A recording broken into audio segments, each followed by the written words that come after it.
మా ఛానల్కి స్వాగతం. చూస్తున్న వీక్షకులకు ప్రేక్షకులకు ప్రియ కాళభైరవ భగవద్బంధులకి స్వాగతం పలుకుతూ 16/12/2024 నుండి 31 డిసెంబర్ 2024 వరకు ద్వాదశ రాశుల్లో గ్రహ గమనాలను ఒకసారి వీక్షింపచేద్దాం.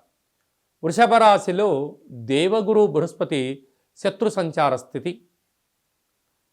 కర్కాటక రాశిలో కుజ సంచార స్థితి, కన్య రాశిలో కేతు సంచార స్థితి, వృశ్చిక రాశిలో బుధ సంచార స్థితి, ధనుస్సు రాశిలో రవి సంచార స్థితి, మకర రాశిలో శుక్ర సంచార స్థితి, కుంభరాశిలో శని భగవానుడు స్వక్షేత్ర సంచార స్థితి, మీనరాశిలో రాహు సంచార స్థితితో గ్రహ గమనాలు ఈ విధంగా ఉన్నాయి. వృశ్చిక రాశి వారు ఈ ఆంగ్ల సంవత్సరానికి వీడుకోలు పలుకుతూ నూతన ఆంగ్ల సంవత్సరానికి స్వాగతం ఎలా పలకాలో, జాతకంలో ఉండబడినటువంటి అర్ధాష్టమ శని సంచార స్థితి దోషాన్ని ఎలా తొలగించుకోవాలో ఈ వీడియోలో సవివరంగా సంపూర్ణంగా తెలుసుకుందాం. వృశ్చిక రాశిలో ఏ నక్షత్రాలు వస్తాయి అనగా, విశాఖ నక్షత్రంలోని చివరి పదం 4వ పాదము, అనురాధ నక్షత్రంలోని 4 పాదాలు, జ్యేష్ఠ నక్షత్రంలోని 4 పాదాలు కలిపితే వృశ్చిక రాశి. చాలామందికి పుట్టినటువంటి కాల సమయంలో డేటా బర్త్లు సక్రమంగా లేని కారణం చేత పేరు యొక్క మొదటి అక్షరాన్ని అనుసరిస్తూ ఆ రాశిని తెలుసుకునే ప్రయత్నం చేద్దాం. తో, నా, నీ, ను, నే, నో, యా, ఈ, యు అక్షరాల వారందరూ కూడా వృశ్చిక రాశి జాతకులే. వృశ్చిక రాశి యొక్క అధిపతి కుజ భగవానుడు. వీరికి రాశిలోనే బుధ సంచార స్థితి, 2వ స్థానంలో రవి సంచార స్థితి ఉండడం వలన అనవసరమైన ప్రయాణాలు, అనవసర ఖర్చులు, అనారోగ్యము పొంచి ఉంది. తస్మాత్ జాగ్రత్త. తృతీయంలో శుక్ర భగవానుడు ఉండడం వలన తల్లిదండ్రుల మాట, గురువుల మాట, అన్నదమ్ములతో, స్నేహితులతో సఖ్యతగా ఉండే ప్రయత్నం చేయండి. 90% ప్రమాదాలను నివారించే పరిస్థితి ఉంది.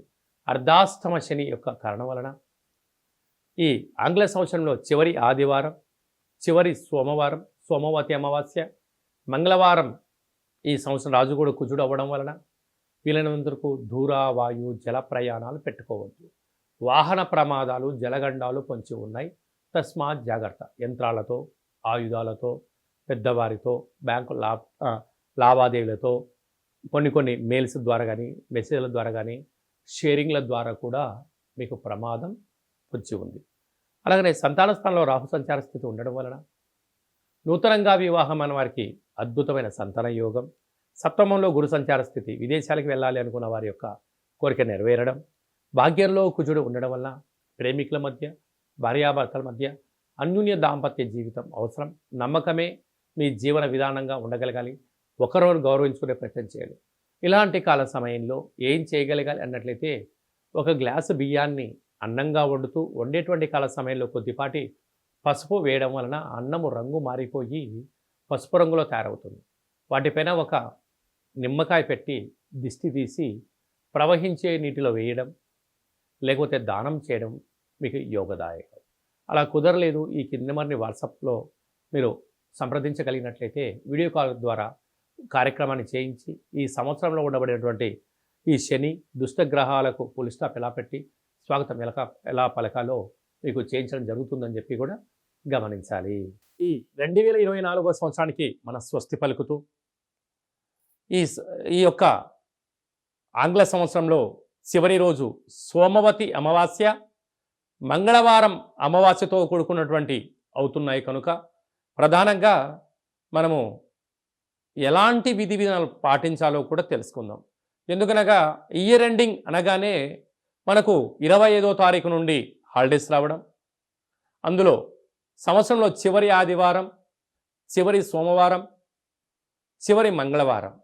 ఈ సంవత్సరం రాజు కూడా అంగారకుడే కనుక అలాంటి తెలుగు సంవత్సరాది పండగకు రాజు అయినటువంటి ఆయన ఈ యొక్క మంగళవారం అమావాస్యతో కూడుకున్నటువంటి పరిస్థితులు ఉంటున్నాయి కనుక వీలైనంత వరకు సముద్ర స్నానమని, దూర ప్రయాణాలని, ఆవేశభరితమైన నిర్ణయాలు కానీ దయచేసి ఎవరు కూడా ఎలాంటి ప్రయాణాలు పెట్టుకోకపోవడము ఉత్తమోత్తంగా భావించగలిగింది. ఎందుకనగా సంవత్సరపు చివరి రోజులలో దాన్ని శేషము అంటారు. కనుక అందులో అమావాస్యతో కూడుకున్నటువంటి సోమవారం అమావాస్య వస్తే దాన్ని సోమవతి అమావాస్య అని, మంగళవారం మిగులు ఛాయలు ఉన్నాయి కనుక అమావాస్యతో కూడుకున్న మంగళవారం అవ్వడం వలన ఆవేశభరితమైన నిర్ణయాలకు ఇది సరైన సమయం కాదులని, విందులని వినోదాలని పాల్గొంటున్నప్పుడు ఎన్నో జాగ్రత్తలు అవసరం. మితిమీరిన వేగంతో ప్రయాణం చేయకపోవడం, ఆధ్యాత్మికమైన చింతనతో కలిగి ఉండడం వలన ఎన్నో రకాలుగా ఉపద్రవాలను ప్రమాదాలను నియంత్రించుకునే స్వయం శక్తి అందరికీ ప్రసాదించాలని మనసారా కాళభైరవ స్వామిని కోరుకుందాం. కనుక 16వ తారీఖు నుంచి 31వ తారీఖు వరకు ముఖ్యమైనటువంటి పండుగల గురించి క్లుప్తంగా సవివరంగా సంపూర్ణంగా తెలుసుకుందాం. 23వ తారీఖున బహుళాష్టమి సోమవారము ఉత్తరా నక్షత్ర సందర్భంగా కాళభైరవ స్వామికి స్మరణ ధ్యానము పూజా కార్యక్రమంలో పాల్గొనడం వలన మనకు సకల అష్టకష్టాలు తొలగిపోతాయని చెప్పి కూడా గమనించాలి. అలాగనే మనకు 30వ తారీఖు సోమవారం పూట అమావాస్య, సోమవారంతో కూడుకున్నటువంటి అమావాస్య, సోమవతి అమావాస్య అంటారు. కనుక సకల గ్రహదోషాలు సంవత్సరంలో ఉండబడినటువంటి వాటన్నిటిని కూడా వదిలేసుకొని కొత్త ఆనందకరమైనటువంటి స్వాగతం పలకాలి అన్నట్లయితే కాళభైరవ స్వామికి స్మరణ, కూష్మాండ దీపము, నారికేల దీపము, ముడుపు, కాళభైరవ హోమ కార్యక్రమాల్లో పాల్గొని దిష్టి తీసేసుకొని కుక్కకు మహారాజు గారు కానీ పక్షిరాజవారైనటువంటి కాకికి ఆహారాన్ని పెట్టుకోవడం వలన యోగదాయకం. అలా మీకు కుదరలేదు, ఈ కింది నెంబర్ మీరు సంప్రదించినట్లయితే మీ యొక్క గోత్రనామాలు పంపించినట్లయితే కాళభైరవ స్వామికి స్మరణ, అభిషేకము, పూజ, హోమము, ముడుపును కట్టి 20 రకాల వస్తువులతో ఈ సంవత్సరం ఎండింగ్లోకి ఈ కష్టాలను ఎలా పులిస్టాప్ పెట్టుకోవాలి, కొత్త సంవత్సరానికి స్వాగతం పలుకుతున్నప్పుడు ఎలాంటి కార్యక్రమాలు చేసుకోవాలో కూడా మీకు వీడియో కాల్ కూడా తెలియజేయడం జరుగుతుందని చెప్పి గమనించాలి. అలా ఇంకనూ మనం విజయం సాధించగలగాలి అన్నట్లయితే ఈ యొక్క పాత్ర కంచు పాత్ర అంటారు. కంచు మోగినట్టు కనకం మోగదు గదరా సుమతి అని చెప్పి మనకు సుమతి శతకంలో ఉంటుంది. మనకు రాసులు 12 ఎలా ఉంటాయో 12 రాసులను ఇందులో అచ్చు వేయడం జరుగుతుంటుంది.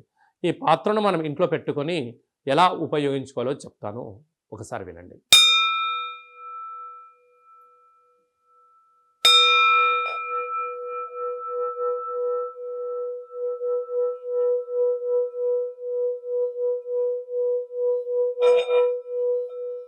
ఈ యొక్క శబ్ద దొరకడం వలన మనిషి యొక్క శరీరంలో ఉండబడినటువంటి మూలాధార, స్వధిష్టాన, మణిపూరక, విశుద్ధ, అనహత, ఆగ్నేయ చక్రాలు వికసింపచేయడం, ఇంట్లో ఉండబడినటువంటి జ్యేష్ఠాదేవి ఈ శబ్దానికి తట్టుకోలేక బయటికి వెళ్ళిపోవడం, గ్రామంలో సంచరించేటువంటి మహాలక్ష్మీదేవి గళ్ళు గళ్ళుమంటూ ఇంటికి రావడం స్వాగతం పలుకుతుంది. అలాగా మనకు చాలామందికి నాకు నరదృష్టి ఉంటుందండి, ఏం చేసినా ఈ మధ్య కలిసి రావట్లేదండి, మా అబ్బాయి కానీ అమ్మాయి కానీ ఆహారం తీసుకుంటున్నారు కానీ ఒంటికి పట్టట్లేదండి, అనేక వ్యాధులతో ఇబ్బంది పడుతున్నాము అనుకుంటున్న వారందరికీ కూడా ఈ యొక్క పాత్ర అక్షయ పాత్ర ఆవశ్యకత ఉందని చెప్పి గమనించాలి. మన మనసులో ఏదైతే కోరిక ఉందో వాటిని కోరుకొని ఈ శబ్దం చేయడం వలన ఆ లక్ష్మీ కటాక్షం వలన శబ్ద తరంగాల వలన ఆ పని వశీకరణ కలిగి అద్భుతమైన విజయం మన సొంతం అవుతుందని చెప్పి గమనించాలి. ఈ అక్షయ పాత్రతో పాటు ఓ కాళభైరవ స్వామి యొక్క పిరమిడు, డాలరు, కంకణము, అలాగనే మీకోసం ప్రత్యేకంగా కాళభైరవ హోమము, అలాగనే విశేషమైనటువంటి 20 రకాల వస్తువులతో దిష్టి తీయించడం కూడా జరుగుతుంటుంది. ప్రత్యేకంగా మీకు వీడియో కాల్లో పూజ చూపించి చేయడం జరుగుతుంది. మీ ఎక్కడి వారైతే అక్కడి అడ్రస్ను మీరు వాట్సాప్ పంపించగలిగినట్లయితే కొరియర్ చేసి కొరియర్ స్లిప్ కూడా వాట్సాప్ పెట్టడం జరుగుతుంది. కనుక మనమందరం కూడా కష్టాలకు స్వస్తి పలుకుదాం, 24వ సంవత్సరానికి వీడుకోలు పలుకుదాం, 2025కు స్వాగతం పలుకుతూ అందరి ఇంట్లో భైరవ స్వామి యొక్క ఆశీర్వాదం వలన ధనకనక వస్తు వాహనాలతో అద్భుతమైన విజయం కలగాలని కోరుకుంటూ ఆశీర్వచనం. అలాగనే మన వ్యక్తిగత జాతకం తెలుసుకోవాలనుకుంటున్నారా? మీ యొక్క పేరు, పుట్టినటువంటి తేదీ, నెల, సంవత్సరం, సమయం రాసి మీరు వాట్సాప్లో పంపించగలిగినట్లయితే 100 సంవత్సరాల జాతకాన్ని సవివరంగా సంపూర్ణంగా రాసి పంపించి ఆ తర్వాత మీరు పుట్టినప్పుడు గ్రహ గమనాలు ఎలా ఉన్నాయి, ప్రస్తుతం ఎలా ఉంటున్నాయి, రాబోయే కాలంలో ఎలా ఉండబోతున్నాయో మీకు తెలియజేయడం జరుగుతుందని చెప్పి కూడా గమనించాలి. అలాగనే చాలామందికి పుట్టినటువంటి కాల సమయంలో డేటా ఆఫ్ బర్త్లు లేనటువంటి కారణం వలన మీ పేరు యొక్క మొదటి అక్షరాన్ని అనుసరిస్తూ ఆ రాశిని తెలియజేసే ప్రయత్నం చేస్తూ భూత భవిష్యత్ వర్తమానాన్ని గవ్వల ద్వారా అనగా రమణ శాస్త్ర ద్వారా కాళభైరవ ఉపాసన చేత మీకు జాతక వివరాలను తెలియచేస్తూ ఎలాంటి పరిస్థితులలో ఎలాంటి పనులు చేసుకోవాలి, ఎలాంటి పనులలో మనం మౌనం వహించాలి, ఎప్పుడు కార్యక్రమాన్ని చేసుకోవచ్చు, ఎప్పుడు చేసుకోకూడదో ఆధ్యాత్మికమైన సలహాలు సూచనలు మీకు తెలియజేయడం జరుగుతుంది. కనుక డేట్ ఆఫ్ బర్త్ లేనటువంటి వారందరికీ కూడా గవ్వల ద్వారా జ్యోతిష్యం చెప్పబడుతుంది. కనుక ఆసక్తి గలవారు ఈ కింది నెంబర్ను సంప్రదించి ఆన్లైన్ ద్వారా కానీ ఆఫ్లైన్ ద్వారా కానీ ఫోన్ కాల్ ద్వారా కానీ మీకు జాతకాన్ని తెలుసుకొని మానవ ప్రయత్నం చేయండి. జాతకము అనగా జీవితంలో జరగబోయేటువంటి ప్రకృతిలో జరగబోయేటువంటివి మానవాళికి జరగబోయేటువంటి విషయాలను అమావాస్య రోజు ఏం చేయొచ్చు, ఏం చేయకూడదు, పూర్ణిమ రోజు ఏం చెయ్యాలి, ఏం చేయకూడదో తెలియజేసేదే జాతకం. కనుక అలాంటి కాల సమయంలో జాతకాన్ని తెలుసుకుందాం. గ్రహ సంచార స్థితిలో ఉండబడిన యోగాన్ని తెలుసుకుందాం. అదృష్టానికి స్వాగతం పలుకుతూ అందరూ నిండు నూరేళ్ల ఆయుర ఆరోగ్యంగా ఉండాలని కోరుకుందాం. అలాగనే మీ అమ్మాయి కానీ వివాహ ప్రయత్నం చేస్తున్నారా? ఎందుకు వివాహం అవ్వడం లేదు? జాతకంలో ఎలాంటి దోషాలున్నాయి, జాతకంలో ఎలాంటి యోగాలున్నాయి, ఏ అమ్మాయితో కానీ ఏ అబ్బాయితో కానీ వివాహం చేస్తే వారి యోగం అవుతుందో కూడా తెలియజేయడం జరుగుతుంది. అలాగనే వివాహమైన భార్యాభర్తలు తరచుగా గొడవ పడుతున్నారా? ఎందుకు గొడవ పడుతున్నారు అంటే ఇక్కడ పేర్లు కలవడం లేదా, జాతకాలు కలవడం లేదా, వ్యవస్థలో వీరి యొక్క భావాలు భిన్నంగా ఉన్నాయా అని తెలుసుకొని పేర్లో స్వల్పమైన మార్పులు చేయడం వలన ఇలా పోలీస్ స్టేషన్లని కోర్టు సమస్యలని ఇలా ఇబ్బంది కాకుండా విడిపోకుండా ఆ భార్యాభర్తలు అన్యోన్యంగా ఉండడం కోసం ఆధ్యాత్మికమైన సలహాలు సూచనలు ఇవ్వడం జరుగుతుంది. కనుక అందరికీ శుభం, జయం, లాభం జరగాలని కోరుకుంటూ ఈ ఆంగ్ల సంవత్సరానికి వీడుకోలు పలుకుతూ కొత్త సంవత్సరానికి స్వాగతం పలుకుతూ ఆశీర్వచనం. ఓం రాజాదిరాజాయ ప్రసహ్య సాహినే నమో వయం వై శ్రవణాయ కుర్మహే సమే కామాన్ కామకామాయ మహ్యం కామేశ్వరో వై శ్రవణో యదదాతు కుబేరాయ వై శ్రవణాయ మహారాజాయ నమః. హరి ఓం. నిత్యం శాంతిరస్తు, వృద్ధిరస్తు, తుష్టిరస్తు, అవిఘ్నమస్తు, ఆయుష్యమస్తు, ఆరోగ్యమస్తు, మాఘుం రక్షంతు, సహకుటుంబానం రక్షంతు అని అందరు మనసులో అనుకోండి. శతమానం భవతి శతాయు పురుష సతేంద్రియ ఆయుష్యేవేంద్రియే ప్రతిష్టతి. నూతన ఆంగ్ల సంవత్సర ప్రారంభకాల సమయే సర్వత్ర జయోస్తు విజయోస్తు. ఈ వీడియో మీకు నచ్చినట్టయితే లైక్ చేయండి, షేర్ చేయండి. నేను చేస్తున్న ఆధ్యాత్మికమైనటువంటి వీడియోలు అందరికన్నా ముందు మీరు చూడాలి అనుకుంటున్నట్టయితే మన ఛానల్ని సబ్స్క్రైబ్ చేసుకోండి. పైన అందరికన్నా విషయ పరిజ్ఞానం తెలుసుకోవాలనుకున్న వారికి ఆలన బటన్ దాన్ని ప్రెస్ చేసి గంట సింబల్ కూడా ప్రెస్ చేయండి. మీరు ఎవరి క్షేమాన్ని అయితే కోరుకుంటున్నారో అంటే మీ క్షేమాన్ని ఎవరైతే కోరుకుంటున్నారో ఈ ఆధ్యాత్మికమైన సలహాన్ని సూచనను అందజేసి హిందూ ధర్మాన్ని కాపాడండి.